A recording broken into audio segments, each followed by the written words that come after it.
dash cameras for cars, meta glasses, new technology, new application. Haven't seen it in a case yet, but our go-to line for this, it captures reasonable people acting reasonably and unreasonable people acting unreasonably. We are the Armed Attorneys. Today we are answering your questions. These are our most fun segments to discuss because Q&A. Q&A. I mean, because this is stuff that you folks want answered. And where do we get these questions? From you, the viewer. If you type out question first, that really does help a lot in us finding these things. Submit your questions in the comment section down below. And if you see another person's question and you want that answered, give that a thumbs up. All the cream rises to the top and make sure those questions get answered. Most people spend a lot of time scouring the YouTube for a little Q&A. Yeah, but we're going to be talking about should you wear a body cam, UPINs, still useful, some FOPA, Firearm Owners Protection Act issues, like if you get in a car wreck or let's say you get pulled over for speeding, how does that interact, and so much more. But before we begin, show your support for the Second Amendment by hitting that like button. And I'll kick off these two to you, Edwin. Oh, boy. These two questions are related, so I'm going to read both of them. This is at LTDS Clan discussing this is the Firearm Owners Protection Act about having protection from state-level gun law infringements so long as you meet all the qualifications. Question, so you're traveling, but the police pull you over. Have you stopped traveling? Also, own your cups, longtime watcher, love the show. Thank you very much. We appreciate that. And then this one, because these two kind of piggyback on each other. At LDR1100RS, question, you're traveling from a friendly state to a state where your modern sporting rifle and you have an auto accident in an unfriendly state, you are necessarily delayed. Does the Firearm Owners Protection Act protect you? What if your vehicle has to be towed? So those are good questions. Well, yes. And so when looking at these, of course, any prosecutor can try to manipulate any set of facts they want. However, whenever we talk about the difference between traveling and stopping traveling, you look at the person's you look at their intent, what was their destination, did they engage in kind of a voluntary activity that detracted from them leaving their destination so that the activity actually became the destination itself. And so I would say that with a random traffic stop, no, you have not stopped traveling. You are still traveling. A small intermittent interruption in that, especially if it takes place on the roadway. On the roadway, Yeah, you're like traveling. stop and get gas or stop and use the restroom. That again, there's very limited case law in this area. Probably okay. Sightseeing. Not sightseeing. That now becomes your destination. Yeah. So if it's an activity where you're saying, hey, I want to stop and engage in this activity, and it is sort of a destination, it's not something that's directly adjacent to traveling, like getting gas or going to the bathroom, or I would say even having a bite to eat, as long as you're not too far off of your roadway. If you're going to engage in an activity, that's a destination. So yes, going to a park, going to a national park, stopping and seeing a movie, going to a visiting a relative, but that is now your destination. But for the crux of these questions, I think there's a key component of voluntariness. Yes. So clearly with the traffic stop, with the auto accident, nobody intends on getting into an auto accident. So that's really going to be the important part, is what was your objective intention with regard to being on the roadway that day? Well, my objective intention was to get the heck out of that state as fast as possible.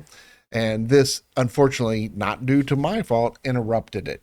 Yeah, we've had, I want to say 2 different cases. One person was in a car wreck. This all occurred in Texas, so it wasn't a traveling issue. Where they were transported to the hospital, gun seized by police as part of the towing the vehicle. That caused a couple issues, obviously, got his gun back.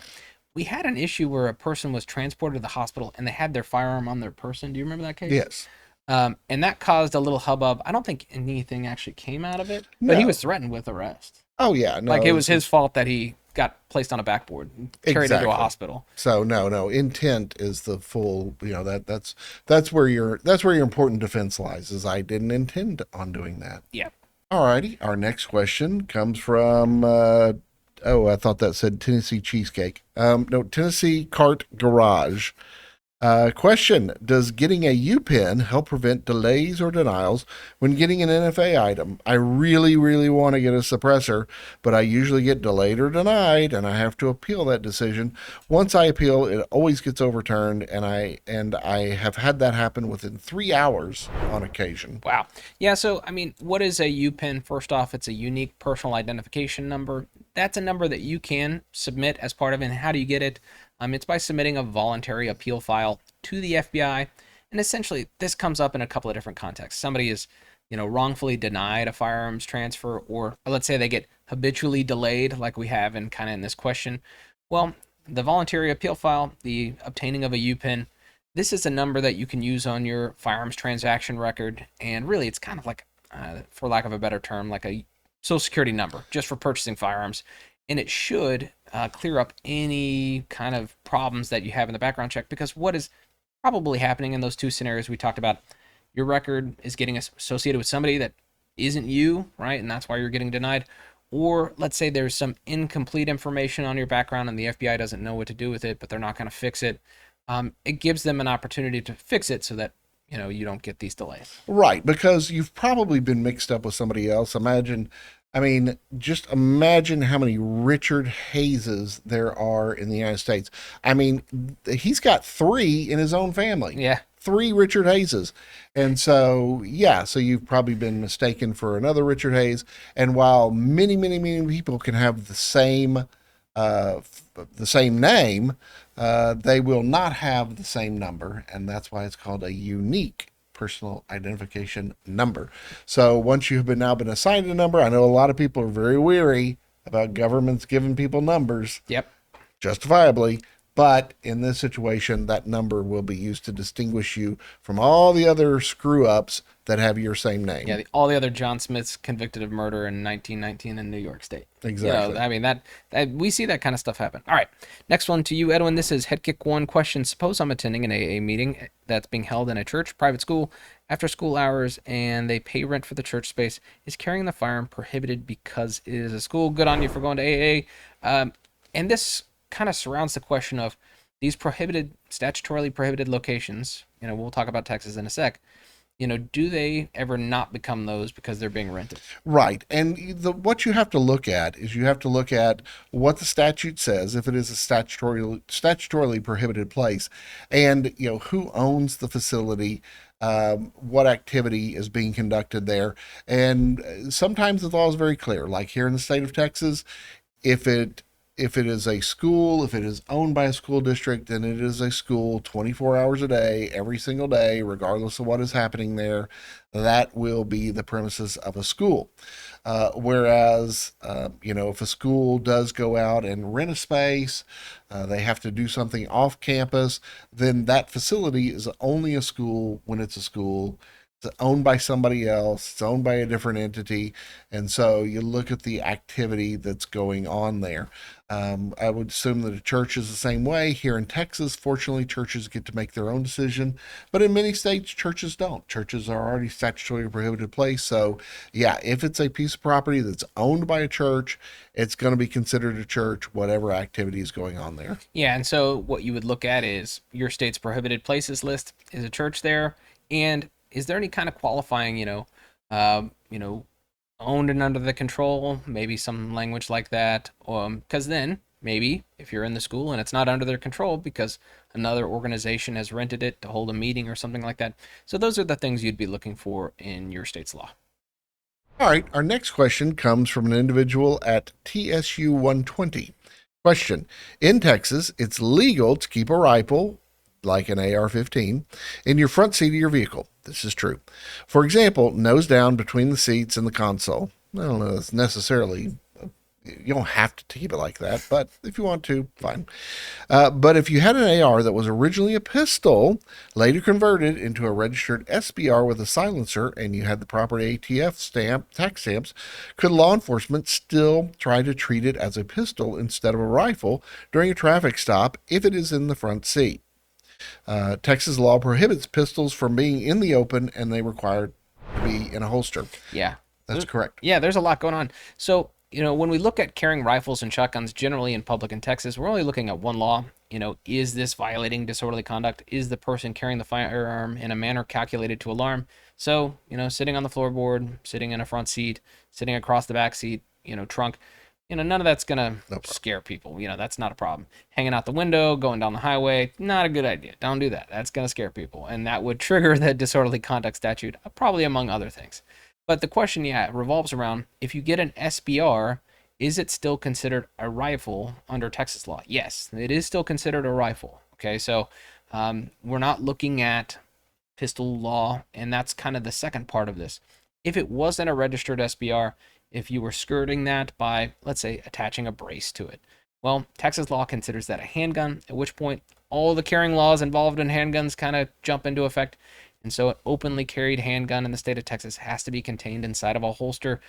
These AR pistols, not really practical to have a holster, so it doesn't really work out that well to that end. Keeping it in a backpack bag, briefcase, trunk, some other case, that all those other things would be solutions. But if you had a legally registered short-barreled rifle, would it need to be concealed, carrying it in the way you described, jammed between the seat and the console? No, you wouldn't need to. And then further, Texas, starting September 1st, 2025, we just decriminalized all short-barreled firearms. So, those firearms, unregulated under Texas law. Obviously all the criminal stuff, the threatening stuff, the assaultive stuff, that's all still there. But the method of carry, we're going to default back to our disorderly conduct. Right. And just as a practical matter, if you have an unconcealed firearm in your motor vehicle and you think that you may be in danger of being pulled over, just throw your jacket over it, throw a blanket over it. Just as long as it's not in plain view, you're going to be okay. Yep. All right. Last one, Edwin, you got? Question is from Phonic 2013. Question: other than the obvious being justified versus unjustified from a lawyer's perspective, using Ray-Ban Meta glasses, I've seen these advertised quite a bit on the Facebook. Yeah. Glasses as a body camera in the event of a self-defense situation, good or a bad idea? Can't imagine having a video of you retreating and being forced to take action from a lethal threat would be a bad thing. Just probably very uncommon for someone outside law enforcement to provide body camera footage to the DA or the jury. Yeah, I mean, it's a really good question, and I think it kind of falls in line with our description of, dash cameras for cars, meta glasses, new technology, new application. Haven't seen it in a case yet, but our go-to line for this, it captures reasonable people acting reasonably and unreasonable people acting unreasonably. The facts that you provided, sounds like a reasonable person trying to avoid the threat, being forced to respond to it. Well, guess what? All that would be captured. And then maybe there's a little bit of an added benefit here because this is a new technology, because it is fairly concealable. As a practitioner, I love it when my client has a video that the police don't know about. Right. And see, in a situation like this, in a self-defense situation, a lot of times you're going to have a situation where an individual is they are physically showing that they are a threat, but yet they haven't made contact yet. Right. So they haven't actually contacted you, but you may say, why did you punch that guy? Or why did you shoot that guy? Or why did you pull your gun on that guy? Well, because he was coming at me. Well, people are allowed to just come at you. I was just walking up to you. No. Fortunately, in that case, a body camera would, or your meta glasses would capture the look on their face, the words that they said, the aggressiveness. Closing the distance. Closing the distance. So you took this video and you say, look at this maniac. What would a reasonable person have acted the way I did when, look at the face on this guy. This guy was a terrible, horrible human being who you could see it on his face. He was intent on putting a harm on me.